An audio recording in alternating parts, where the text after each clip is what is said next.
बिस्मिल्लाहिर्रहमानिर्रहीम। Mic number 3 में कोई अगर गैर मुस्लिम भाई हो तो सवाल करें। हेलो सर, सलाम वालेकुम टू जाकिर सर।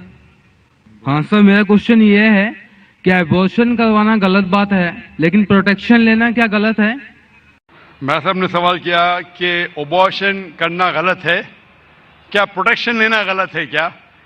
प्रोटेक्शन में समझ रहा हूँ क्या कोई सिक्योरिटी की बात हो रही है, लेकिन मैं समझ गया आप कहना चाहते कि कॉन्ट्रासेप्टिव अलाउड है क्या नहीं। भाई साहब का सवाल है कि अबॉर्शन करना गलत है तो क्या प्रोटेक्शन लेना गलत है? अबॉर्शन करना अपने गुनाह को छुपाने के लिए गलत है, बच्ची लड़की है इसलिए गलत है। लेकिन अगर वालदा की जान खतरे में है और डॉक्टर कहते हैं कि अगर हम अबॉर्शन नहीं करेंगे तो वालदा की जान जा सकती है, तो उस वक्त अबॉर्शन करने की इजाजत है, क्योंकि इस्लाम में let a small loss take place to prevent a big loss, छोटा नुकसान उठाने की इजाजत है बड़े नुकसान को रोकने के लिए। तो छोटा नुकसान है कि बच्चे की जान जा रही है, बड़ा नुकसान है कि वालदा की जान जा रही है। तो अगर वालदा की जान खतरे में, उस वक्त ही अबॉर्शन की इजाजत है। लेकिन आम तौर पे जहां तक के प्रोटेक्शन का सवाल है, जहां तक के कॉन्ट्रासेप्शन का सवाल है, तो आम तौर पे आपको इस सवाल का जवाब आपको गहराई से मिलेगा मेरी तकरीर कुरान एंड मॉडर्न साइंस में।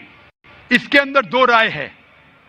सब उल्मा ये मानते हैं कि परमानेंट मेथड वैजेक्टोमी, ट्यूबेक्टोमी, पिल्स लेना बिल्कुल गलत है। इख्तिलाफ है टेम्परेरी मेथड पे, चाहे कॉन्डोम हो। लेकिन जब आप टेम्परेरी मेथड इस्तेमाल करते कॉपर टी, इसके अंदर भी द जाइगोट हैज फॉर्म्ड, बच्चा पैदा हो चुका होता, it's prevented to killing on the uterine wall.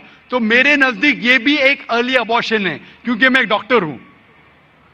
लेकिन मैं ये कहता हूं जब अल्लाह सुब्हाना व तआला रिस्क देने वाला है, तो मेरे नजदीक आप अगर कॉन्ट्रासेप्शन इस्तेमाल करते, अगर मां की जिंदगी खतरे में है, उसको हार्ट प्रॉब्लम है और एक बच्चे होने से उसकी जान जा सकती है, या मल्टीपल सिजेरियन सेक्शन हो चुका है 5 या 4 या 6 और एक बच्चा पैदा होने से जान जा सकते, उस वक्त आप ये कॉन्ट्रासेप्शन इस्तेमाल कर सकते। लेकिन आम तौर पे क्योंकि कम बच्चे होंगे तो मैं अच्छी तालीम दूंगा, तो मैं ये कहना चाहता हूं कि मैं मेरे वालिदैन का 5वां बच्चा हूं।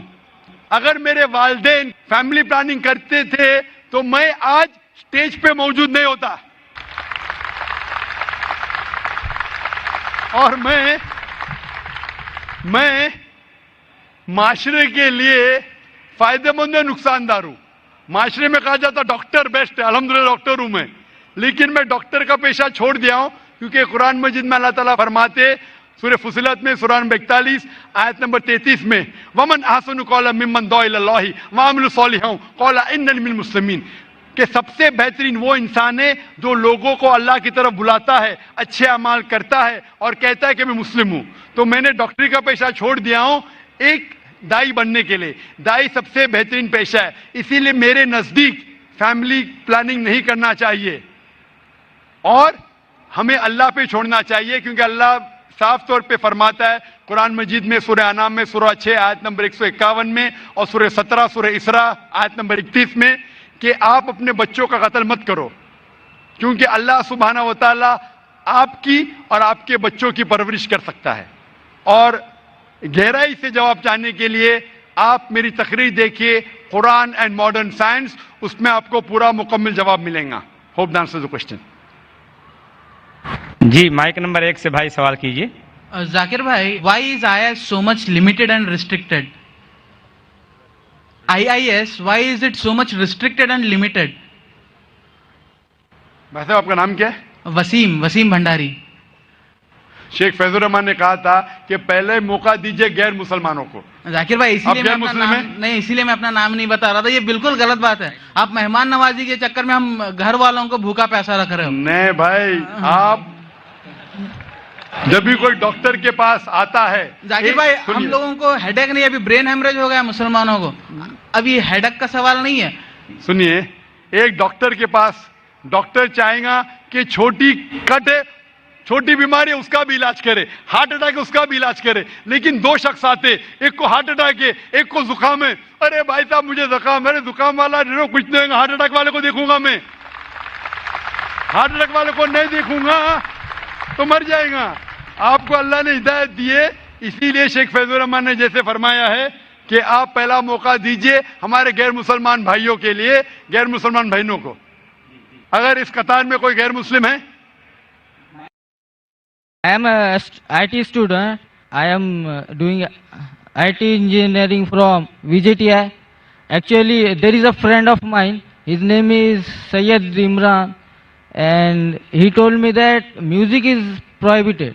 So I think that it is the very pleasant thing, but why it is not allowed?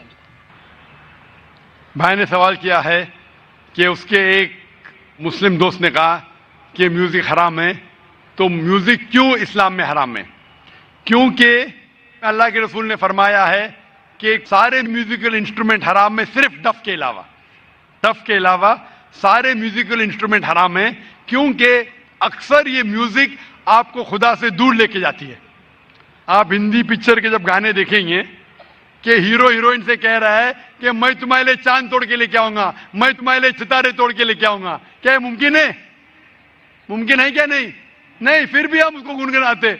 आज के पिक्चर के गाने 1 2 3 4 5 6 7 8 ये सब गाने जो है अक्सर आपको खुदा से दूर लेके जाते, और म्यूजिक साथ रहती है तो आपका ध्यान भटकने लगता है। इसीलिए अल्लाह से दूर जो चीज लेके जाती है वो हमारे लिए हराम है, वो चीज जो अल्लाह के करीब लेके आती है वो इजाजत है। तो इनमें से एक चीज है म्यूजिकल इंस्ट्रूमेंट, तो डफ के अलावा बाकी सब म्यूजिकल इंस्ट्रूमेंट इस्लाम में हराम है। Hope that answers the question. Even the duff can be used for the भाई साहब ने पूछा कि डफ क्यों अलाउड है? क्योंकि हमारे अल्लाह के रसूल उस वक्त जब डफ खेला जाता था तो अल्लाह के रसूल फरमाते, सही बुखारी की हदीस है कि अंसार ट्राइब जब डफ चाहती है तो डफ उनके लिए खेलो, खुसूसन शादी के मौके पे, ईद के मौके पे। हमारे रसूल मोहम्मद सल्लल्लाहु अलैहि वसल्लम जानते कि क्या चीज आपको बहका सकती है, तो डफ एक वाहिद म्यूजिकल इंस्ट्रूमेंट है जो आपको बहकाता नहीं है, इसीलिए डफ की इजाजत है।